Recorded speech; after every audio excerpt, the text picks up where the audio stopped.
Ramli Abu Bakar, 59, menjadi korban penembakan saat membantu temannya, Ilyas Abdurrahman, 48, mengejar pencuri mobil rental di res area KM 45 Tol Tangerang Merak.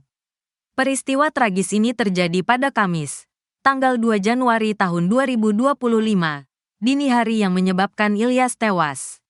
Sementara Ramli masih dirawat di Rumah Sakit Cipto Mangunkusumo, RSCM, dan belum sadarkan diri. Anita, istri Ramli, mengungkapkan bahwa suaminya belum siuman dan harus menjalani operasi untuk mengeluarkan peluru yang bersarang di dalam tubuhnya. Untuk hari ini kami belum ada kabar apapun dari ruang ICU. Karena apapun kan harus dengar dari dalam, dari keterangan dokter. Semalam abis CT scan aja. Karena harus ada operasi kedua untuk pengambilan peluru karena masih bersarang di dalam, katanya. Cuma untuk hari ini belum ada konfirmasi apapun dari dokter. Kami dari semalam belum ada berita apapun, tambahnya. Ramli sebelumnya mengalami pendarahan di bagian paru-paru dan telah dioperasi untuk menangani bekas luka akibat peluru. Anita menambahkan, suaminya pergi membantu Ilyas tanpa berpamitan. Itu kan, Ilyas, temannya organisasi rental.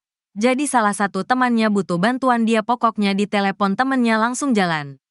Saya nggak sempet nanya kemana-mana, kata Anita saat dihubungi. Sabtu, tanggal 4 November tahun 2024. Kejadian bermula saat Ilyas dan Ramli, bersama rekan-rekannya, mengejar pelaku pencurian mobil rental yang dilacak menggunakan GPS. Saat mereka berusaha mengadang mobil pelaku di res area, salah satu pelaku mengeluarkan senjata api dan mengaku sebagai anggota TNI AU. Tiba-tiba orang di dalam mobil mengeluarkan senjata api dan dia bilang, "Siapa lo? Saya dari anggota TNI AU nih." "Awas enggak lo," sambil nodong senjata, papar Agam. Setelah itu kacau. Sigra kabur. Brio pun ikutan kabur, tambahnya. Agam menyebutkan, setelah penembakan terjadi, mereka berusaha mencari perlindungan.